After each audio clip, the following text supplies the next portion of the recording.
You're listening to Curiosity Invited with David Bryan here on LA Talk Radio.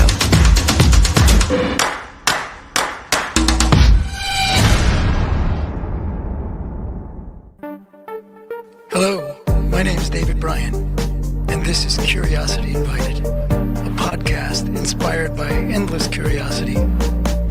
Tune in for an open-minded conversation about interesting and important things. Hello there. Welcome to Curiosity Invited. I'm David Bryan, and today I'll be speaking with George Nickel. George Nickel, I've just recently met. He is running for city council for West Hollywood, and although you would be correct if you think of West Hollywood as part of Los Angeles County, it is indeed part of Los Angeles County, but it is a separate city. It is not part of the Los Angeles City. So it's a separate city, its own city council, its own mayor, and it sounds like an interesting situation where progressive thought and progressive forces are bumping into each other in not so friendly ways. Pretty nasty, actually, at times. It was an interesting conversation, and I hope you enjoy it. Welcome to Curiosity Invited. My name's David Bryan, and today I have the pleasure of speaking with George Nickel, a fellow I've actually only spoken to once before. And why am I speaking to George Nickel? Well, he seems like a nice guy, but that's not why. George is running for city council in West Hollywood, and for people, and there are probably a bunch of them who have no idea about West Hollywood, it is not Los Angeles, the city of it is in Los Angeles County, but it is not the city of Los Angeles. Could you say a word or two about, when it became a separate city, and what's the structure of the government, and why the hell are you running for city council? Thank you so much for having me on. And it's funny that people do ask, why are you running for city council? The subtext is always, why the hell would you do that? West Hollywood is actually getting ready to celebrate its 40th anniversary as its own city. So we were an unincorporated part of LA County, and we got cityhood at this 40 years ago. That's when we became a city in 1984. And I was 10 years old. I was living on the other side of the country, and I remember when it happened. And our city was founded on two things: rent control, affordable housing, and LGBTQ rights. Mm-hmm. So Jewish women and gay men come together and say, we need better rents and we need freedom. So that's what founded our city. And wait, so tell me, so why did a 10-year-old pay attention to a city 3,000 miles away? Well, because as a 10-year-old, you already know you're gay. And the other real reason is because my mother's sister that she loved very much, Marge, her older sister, who had died years before that, they were extremely close. And Mom's sister, Marge, was a very loud, out, vocal lesbian, even in small town, and my mother went to live with her in DC for a while after she graduated from high school in 1957. So she had all of these adventures and loved her city and knew my community extremely well. So I was very lucky that I never had to come out. I was just that was wonderful. And when the city was founded, of course, it made international. Was the first city that had a majority LGBTQ council. And there was a mayor. And we were watching the nightly news, and it was on, I believe it was NBC Nightly News. And my mother she just said, if Marge could have lived to see this, it really hit her. And mm-hmm. I took note. Of course I took note. Mm-hmm.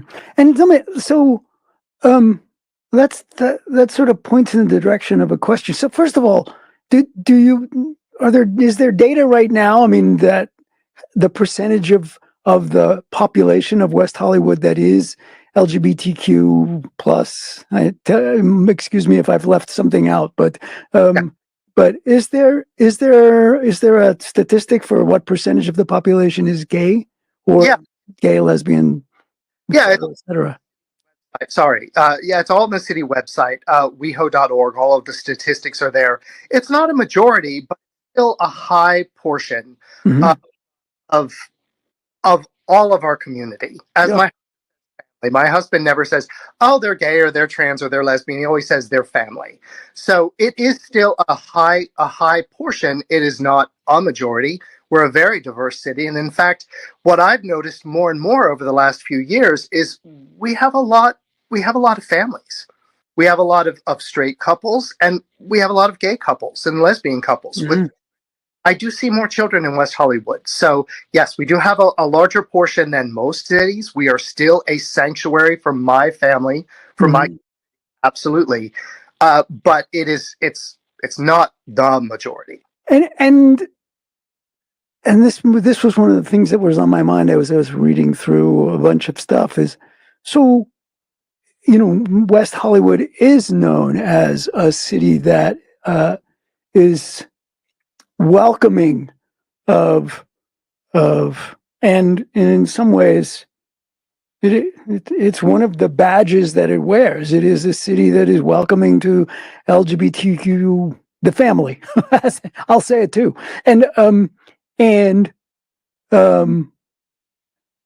So here's I don't know how to say it actually. Are there still issues? Like, is it a done deal, or is there progress to be made in West Hollywood about issues that somehow surround that community? Yes. Or is it a settled, like, no, this is a safe place for, you know what I mean? It's a mixed anything else. It is a set deal that we are a sanctuary city for my family. Absolutely. And we have been from the beginning. Now, there were always issues.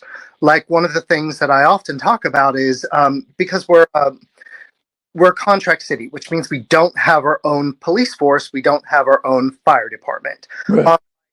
Cities around us, which would be Los Angeles, we're just 1.9 square miles, 36,000 people, and an ocean of LA on three sides and Beverly Hills to our west. Have their own police force. They have their own fire department. When we inherited the county sheriff's department, there were major issues. They would entrap gay men. They would get officers to go out and be solicitous, and they would entrap gay men in public. They wouldn't even have our pride, because our city seal includes the colors of the pride flag on their cruisers.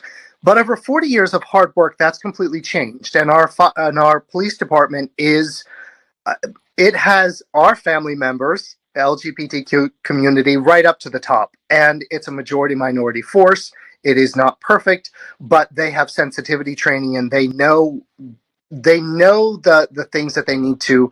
When you say our police force, you mean the sheriffs that are somehow assigned to West Hollywood? Our West Hollywood Sheriff's Station, absolutely. Where we have made progress, and it was necessary. Now, that is a big issue, because we say that we're a sanctuary city most recently for the transgender community. Sanctuary implies need. We're an extremely expensive city to live in.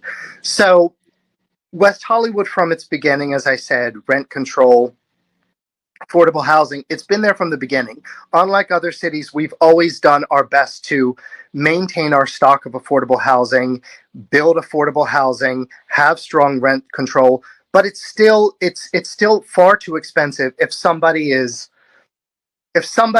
open about who they are, their family doesn't like them, they have to move away. Again, these are old stories from my community, and they need to go to a place where they can be free.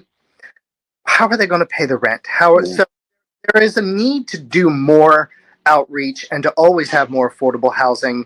When it comes to that, one of the places I would say that we've actually gone backwards in the last 4 years with the current council majority is with our sheriff's station.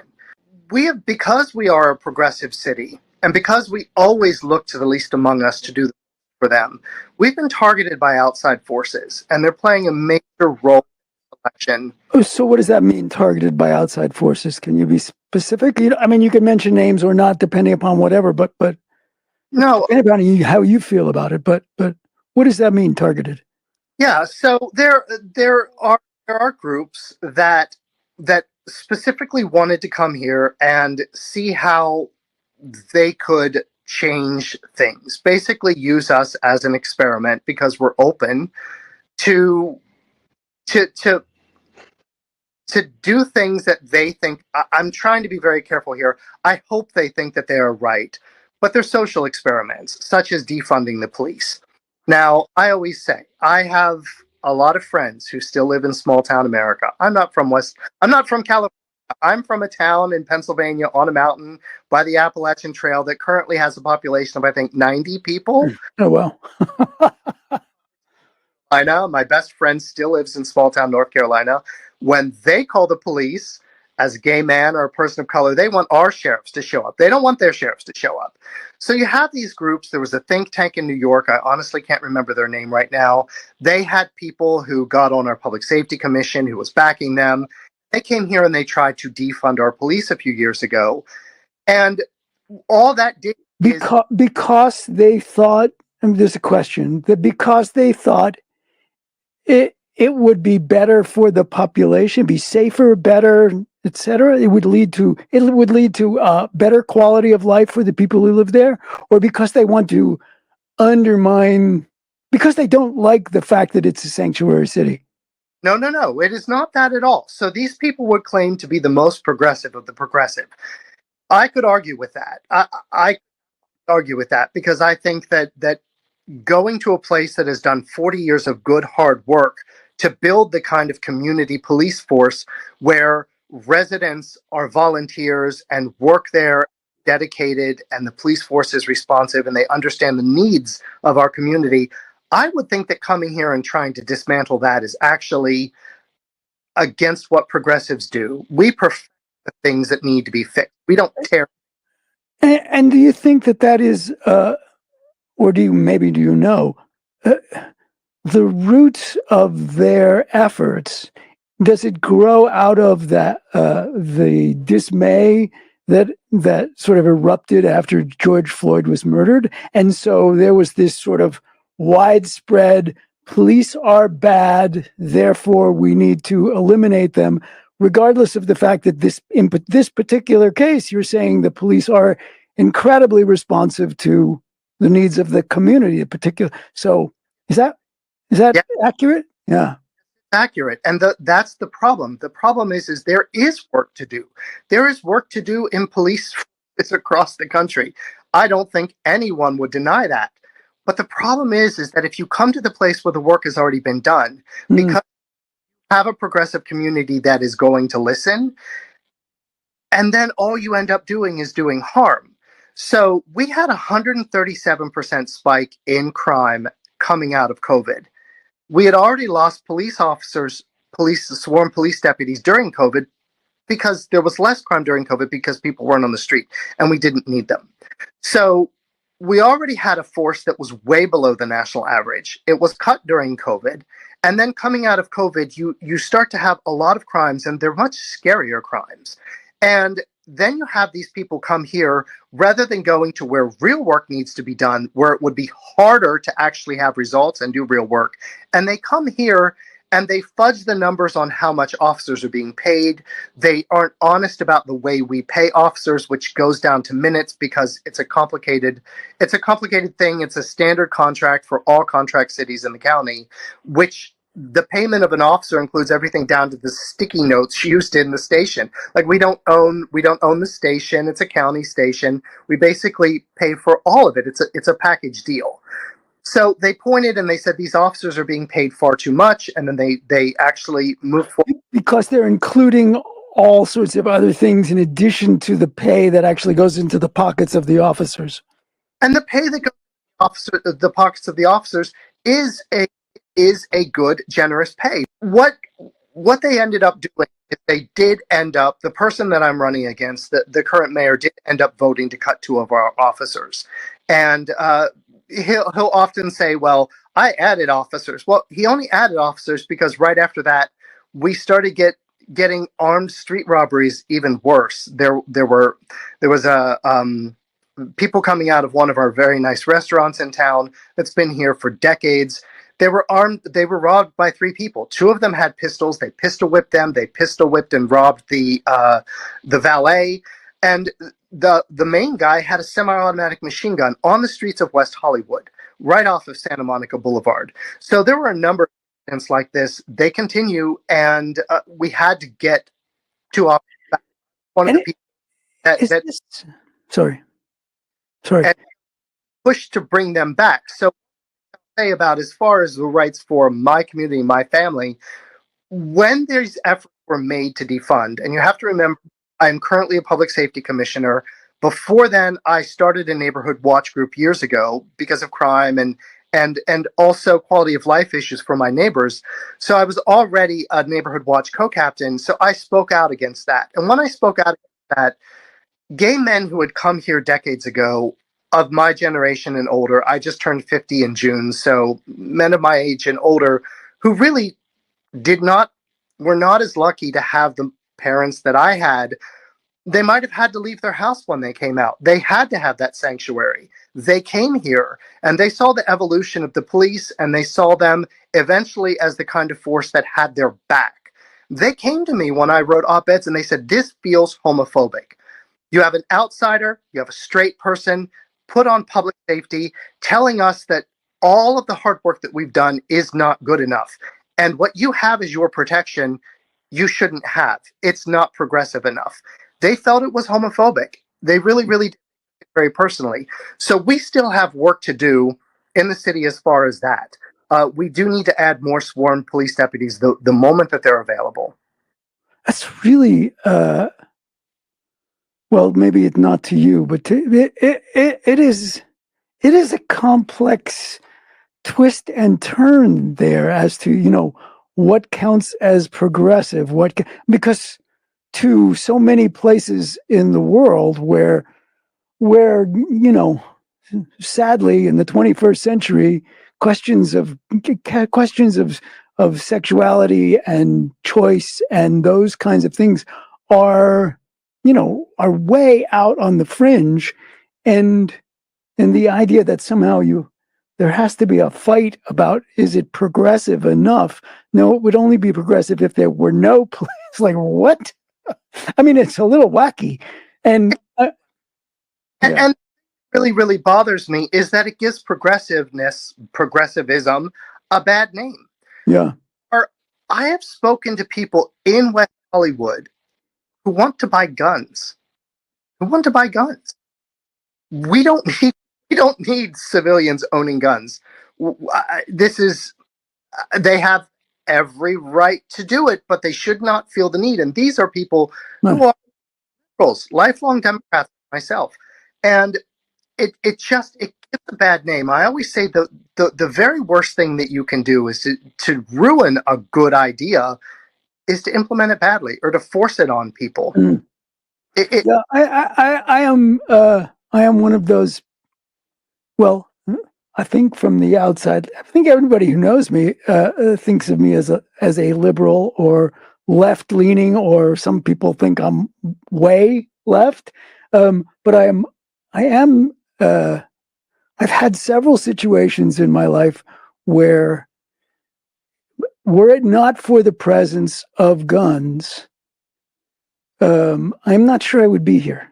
So I don't have that. I don't have that sort of like guns owned by responsible people are necessarily a bad thing.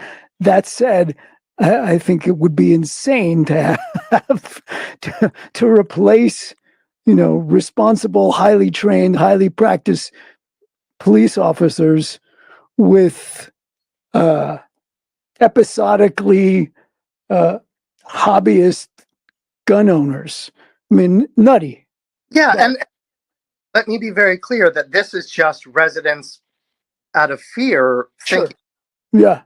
Their plan, the plan had, and by the way, that a lot of this was pushed by the daughter of a billionaire who owns the LA Times. Okay, these are high level problems. These are And is people. this somebody who's running against you, or no? This is not. She was appointed to the Public Safety Commission that I currently serve on. She's no longer there. She came to the city to push through her pet project, and then she went off to Oxford to have a beautiful life. You know, I shouldn't say that. I don't know their life experience, but having grown up in the Deep South as a gay Yankee young man who was poor, I know feels like. I know the joy to have a place where you can be safe. But their plan was to take the money from sworn police officers and put that money into unarmed security people that would walk around the streets, and to people that have um, training to deal with people who are mentally. So listen, the problem with that is I don't even see where we're at now, 2 years into it, with the expanded, it was called a care team that was supposed to deal with mentally ill people on the streets. Hmm. Let one slip through recently because we're assuming a mentally ill, probably homeless person almost beat to death yet another valet a few weeks ago at a very well-known restaurant, attacked several other people, as last I heard is still on the loose. Hmm. Security ambassador that they hired, I call this the privatization of public safety. Good liberals are supposed to be against privatization. They've expanded this force, but they can't do anything. They're they're there to give directions. They're there to be a presence. They have their place, but if things get bad, they're going to call the police. Sure. Yeah. So would you say? I know we started immediately focusing on this, but would you say that that is one of, or the most significant issue on the table in this current race for city council? Yes, public safety is the number one issue in West Hollywood. And again, I was beaten up a bit yesterday because the numbers. You don't mean that physically? We've been talking about that, right? Not physically, because I talk percentages, because those are how I get things. As a public safety commissioner, I receive the crime statistics every single month. The numbers are up. They fluctuate as far as where they're at. Overall numbers are down when it comes to crime in West Hollywood year over year. But that's when you include things like somebody stole my catalytic converter, somebody robbed my locker at the gym. Oh, by the way, somebody stuck a gun in my face and robbed me in the street. Right. Together, they're down in August, month over month, a little over 7%. Year over year, August to August. But the problem is the really scary things, armed street robberies, assault with a deadly weapon gun, home burglaries, those things are up. And then people say, well, they're only up because, you had like 5 instances last year and now you have 8 instances. Well, I'm sorry. 0 is the number you go to. And the difference is, what happened to you? Have you talked to somebody that this has happened to? I'm tired of talking to young gay men who live in West Hollywood or come here because it is our sanctuary, who are robbed in the street, even during Pride. And when they're robbed, they're often called homophobic slurs as well. And just to be clear, so is this rise? Is there a sense that the rise in crime is sort of directed toward gay, lesbian, trans, LGBTQ people, and that's probably not clear yet because the numbers are low, but do you have a sense, or people have a sense, that is what's happening? That it's a withering of the sanctuariness of a sanctuary city? Number one, we are being targeted. These people are outside forces. A lot of them are not even from the country. We have Colombian gangs, Romania. So we have gangs coming from other cities in California who are targeting our city. Now, we are not alone in this. Los Angeles, Beverly Hills, all of these other places have this. We're being targeted specifically because, as I mentioned earlier, it's not terribly affordable to live in West Hollywood. We've gotten to be very trendy. So when we're trendy and we have a lot of nightlife, we have great bars and restaurants and nightlife along the Rainbow District, on Santa Monica Boulevard. Of course, the iconic Sunset Strip. We have the Whiskey and the Roxy and all of these places, the Rainbow. People know that they're going to be coming out of there late at night. They might be wearing nice watches. They're going to have, maybe they had a few drinks. Part of it is because of that. But I will say that when this is your sanctuary and it happens to you, and especially when those people call you gay slurs, Sure. personal. And I would argue that it is homophobic, because you go back to generations, gay men in particular, we've been stereotyped as weak, easy targets, and also affluent, which is, you put those things together, and for a criminal, it's like candy. And do you know the percentage of people on the city council who are gay or lesbian or etc.? Well, we have 5 members, and we have 2 straight women, a lesbian, gay men currently. 2 straight women, a lesbian, and 2 gay men. 2 gay men.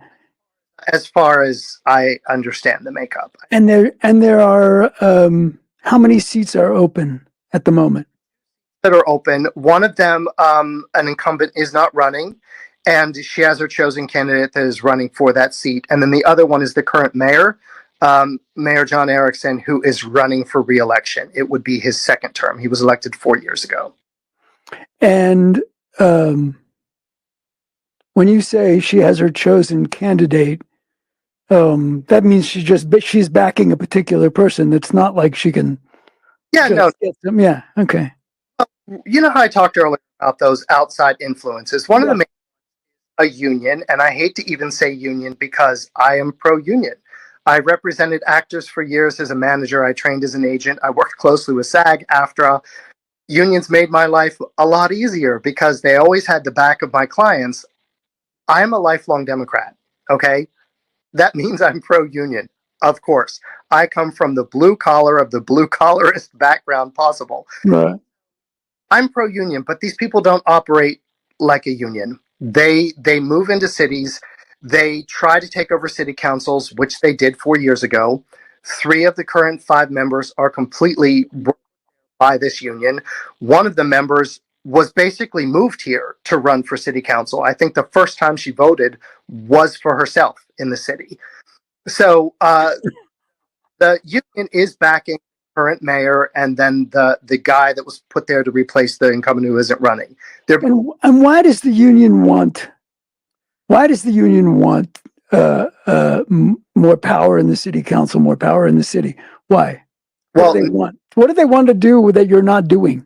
Well, they've already done it, and they want to continue it. So we have to go back to the fact that, as I say, we're a progressive city. So we're a good target for people that want to push things, even though it might be bad for progressivism, and it might be bad for the city.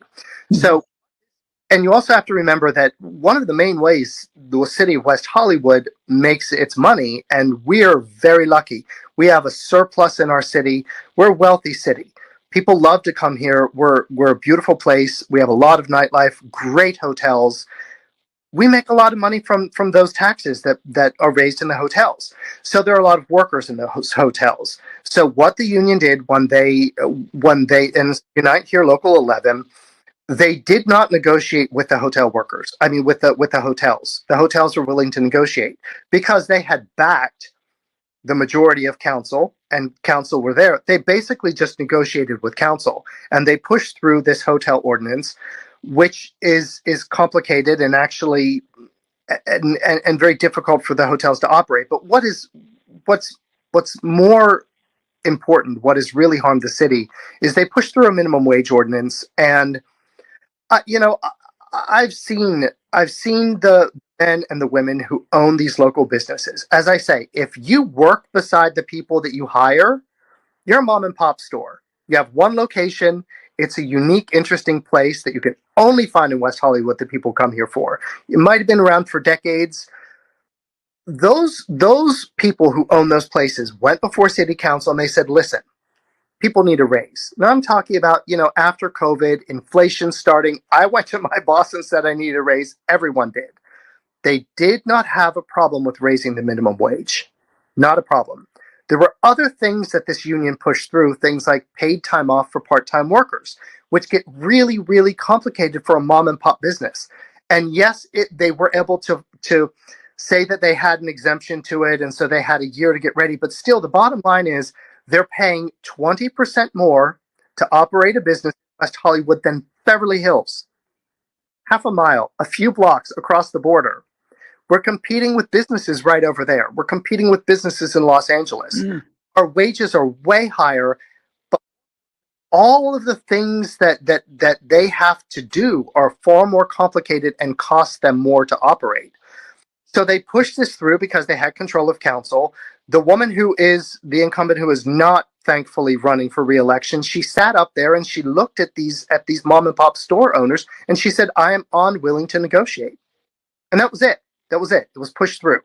So the union, they know that I'm favored to win one of these two seats. If I win one of these two seats, we have a new common sense majority. I have been endorsed by council member Lauren Meister and also by council member John Heilman. And John Heilman was a founder of this city. He was on the original council when it was founded 40 years ago. He hasn't been on ever since, right?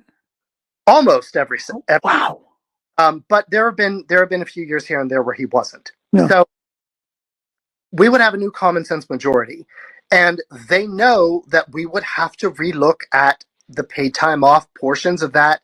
We have to be responsive to our local businesses. Our local businesses are closing. We've lost so many mom and pop stores. People go down the street and we have a bunch of empty storefronts. And are you saying that the workers and the business owners are both willing to sort of hash it out, but that the city council has sort of passed these, has sort of said, yes, this is fine. And I mean, is there a solution to this that is both responsive to the needs of the mom and pop store owners, and at the same time, you said it before, it's expensive to live in West Hollywood, and so people need a raise. And is it your sense that there's a solution that is somewhere in there? Yeah, there has to be a solution because we all have to work together. One of the things that was really damning is the city did, after this was implemented, the city did a survey of the workers themselves, and 22% said that they lost their jobs in West Hollywood because of the minimum wage ordinance as it was pushed through. Because businesses, they couldn't afford it because they couldn't keep everyone. Sure. They had to fire all of their busboys. They couldn't afford it. And then the city said very proudly, well, they obviously got jobs in the city again because we only surveyed people who actually work in the city. So, okay, that's great that 22% of the people that were fired did find jobs in West Hollywood again, but you have no idea how many people that you never had a chance to survey because they did not get jobs. Right. There are ways to do it. The responsibility of a city council to a union is to make certain that they have a safe, welcoming place to negotiate the very best deal on behalf of their workers with the people who employ them. That's it. That's what should have been done. That's not what was done. Now we have to go in and try to figure out a way to get everyone at the table again and do the best for everyone. And it's probably going to be in some of those provisions, not the minimum wage itself. There's a new minimum wage proposition coming up statewide. I support it. Again, what is that? What's the what are the numbers for that? So it would go up to $18 an hour statewide. I mean, California is expensive. That's not a lot of money. It's very expensive. But West Hollywood would still be well above that, but it would start to balance it out a little bit so that we wouldn't be competing so much just across the border. I mean, an example is there's a little Thai restaurant that my husband and I go to in West Hollywood. There's a little Thai restaurant we go to just across the border. You have the same thing in West Hollywood for two people who don't drink liquor. because most people say liquor costs the most. I mean, here it can easily be 75, $80 for people right across the border. It's still too much, but it can be 50. Same thing. Wow. Just as nice of a restaurant. Yeah. We just have to get everyone at the table, and they are doing everything they can to keep me from being elected. They're knocking on doors. They have people out everywhere. They've spent tens of thousands of dollars against me and me alone. They've spent against 2 other candidates, but nowhere near that. And they're knocking on doors, and their talkers are telling people that I'm a Republican. I in 1992, I have been a registered Democrat since, and I have voted in every election at every level of government and straight Democratic ticket. This is what they're reduced to. Yeah. Wow. Yeah. And yeah, you're the big bad wolf, apparently, huh? And as I always say, I never plan to be a politician. I've never run for public office in my life. I did not move here to work at City Hall or to run for City Council, and there are other people who did. I'm only a politician because I'm a fed up resident. That's what made me a politician. Is City Council in West Hollywood a full-time job? In other words, no. Everybody on City Council would have another job. Yeah, absolutely. Right. Yeah. Most people in City Council, they've never have their place, and they're wonderful, but they don't work in the. Listen, I'm in sales. I have to make certain numbers. I have to make, or if I don't, the people at my company where I work, they don't have jobs. So I have to keep business flowing. I have to expand business. Most of.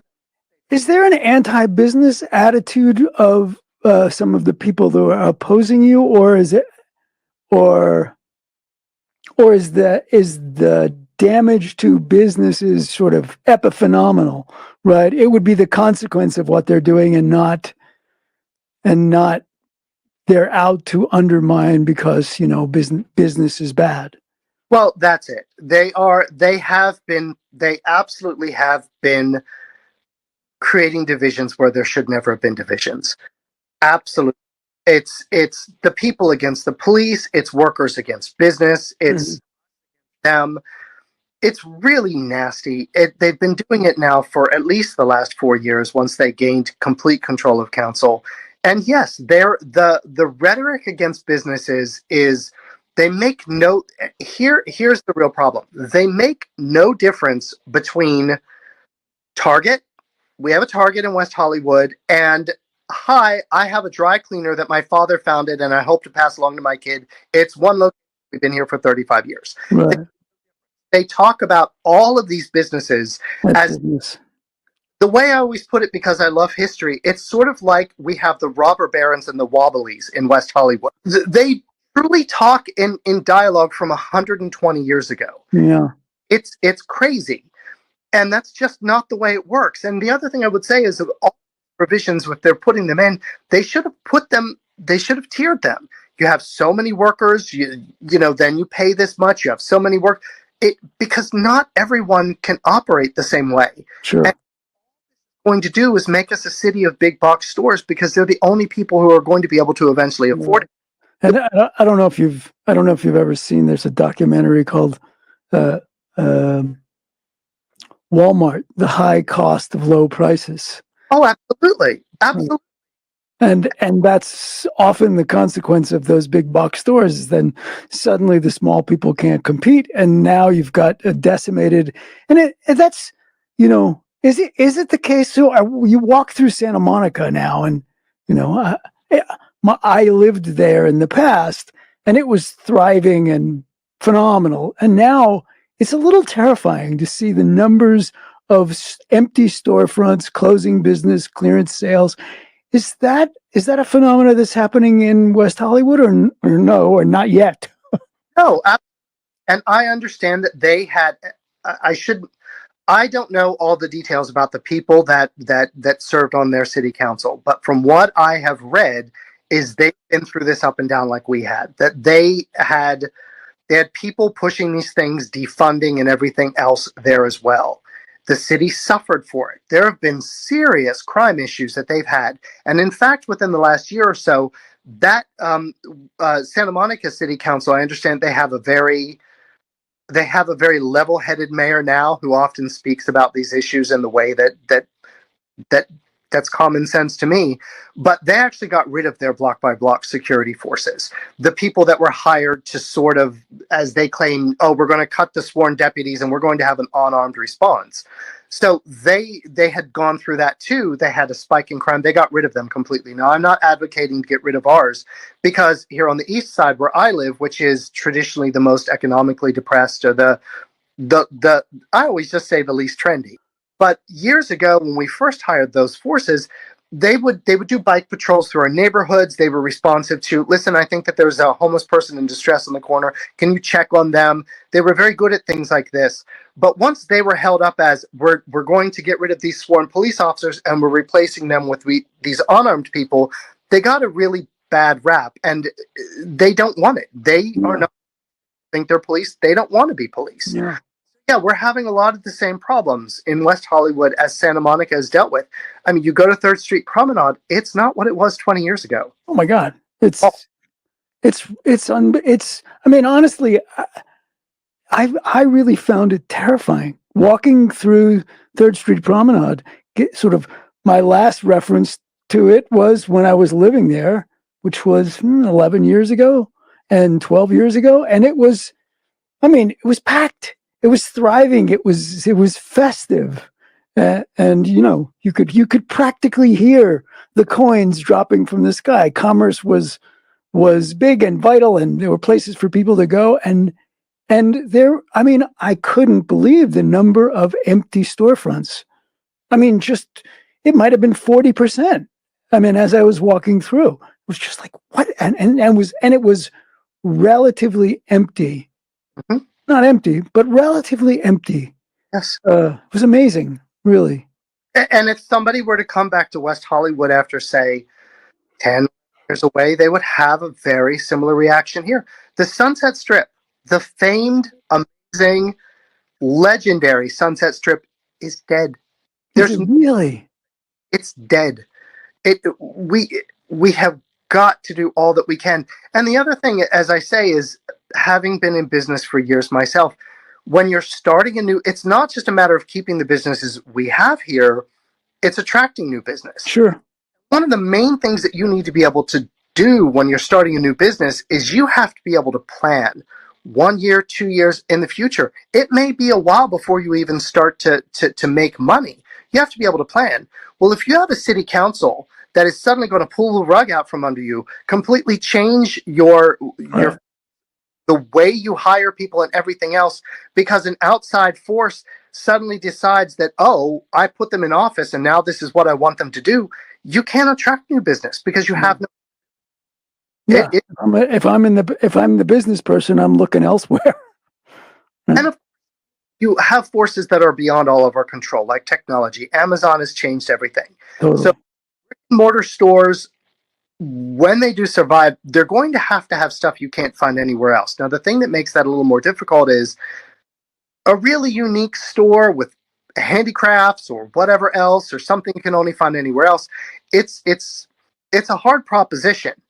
And that's why I am in favor of the city doing something to create incubators. When you have these empty storefronts, it's hard for the people that own the buildings to take a risk on somebody that may not survive a year. It's expensive to hire somebody to rent those places when people repaint them and everything. But if the city were to say, listen, we're doing something, tax cuts, incentives, whatever, to back this small business because they presented to us, and it's a little risky, but it's a really cool idea, and it's come here for that. We've got to have outside of the box thinking. Yeah. And so, man, I'm watching the time, so we're close. But so do you have a list of? I don't need you to read a whole list or have one available, but are there things that are so high on your list that you get, it goes your way, you're elected, you're on city council? What do you start with? Yeah. So number one is public safety. Public safety. We have to implement the new technologies that I've been behind, and I always say I'm unfortunately behind them. I've read 1984. I don't want to be behind them, but things like drones, the drones as they would be used in our city are responsive. Say somebody calls and says, "Hey, there's a guy on my corner. It looks like he has a gun." Well, rather than sending the police in, the police have to protect themselves, and they have a very short amount of time that they need to respond when somebody has a weapon. Um, well, if you send a drone first and the drone is flying overhead and looks, they can tell what that guy has in his hand. You know, what if he has a pair of sunglasses and it looks like a gun from a distance to him? So things like that. We have to look at hiring more officers, more sworn deputies. There's a shortage in LA County. Recruitment is down again because of the defunding efforts. It's been made a less than Yeah. profession. One of the major things we haven't even gotten into are bike lanes. Bike lanes are a major issue in West Hollywood. Again, these are outside. You mean there are none, or there Oh no, are too many? we have bike lanes, but again, we have outside forces. There's a group called Streets for All that goes around and they back a lot of these candidates who are also backed by Unite Here, also backed by the Democratic Socialists of America.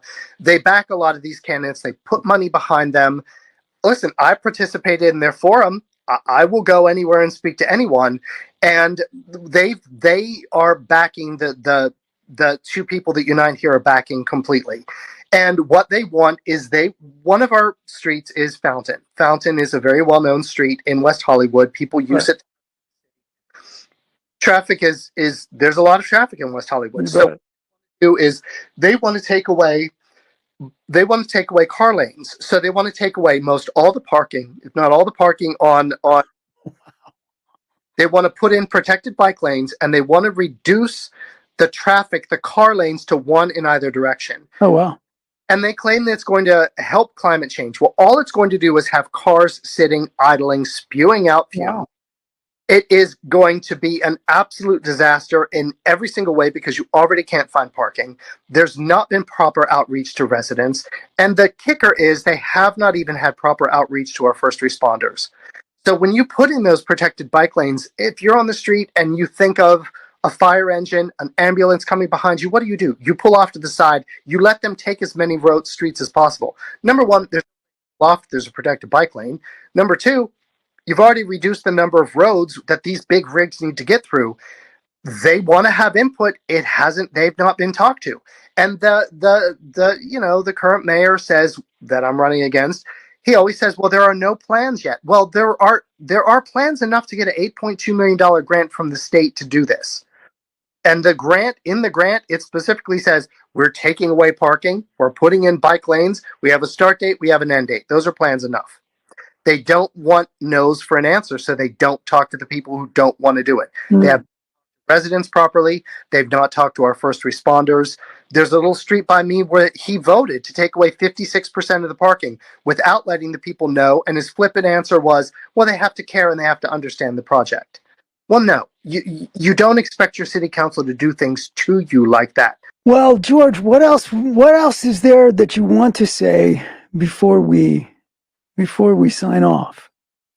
Well, there's a lot to do, and residents know it. There was actually a poll very recently that the city conducted as part of a tax measure that's not worth going into. But I could tell that they had done a right track, wrong track question in that poll, but the city didn't release it. I actually had to do a public information request to get the answer to that. And the answer was only 33% of residents feel the city's going in the right direction. 48% feel it's going in the wrong direction. Those are abysmal numbers for incumbents. And that's what 4 years of them being in control, that's what it's gotten us. This is a change election. People are tired of divisions. They just want local government to work efficiently and with common sense and to get us back on track. That's it. We have to help our homeless population that we already spend millions of dollars on, but not effectively. We absolutely have to make our streets safer. I can't guarantee that nothing bad will happen to you, but I can guarantee it will be my number one priority. And we just need to get moving forward. Yeah. Well, George Nickel, it's a pleasure. It's a pleasure getting to know you a bit. Good luck. And I know it's a race to the finish line, and you don't get to let up until you actually cross that line. So you need your energy and your rest. You're listening to Curiosity Invited with David Bryan here on LA Talk Radio.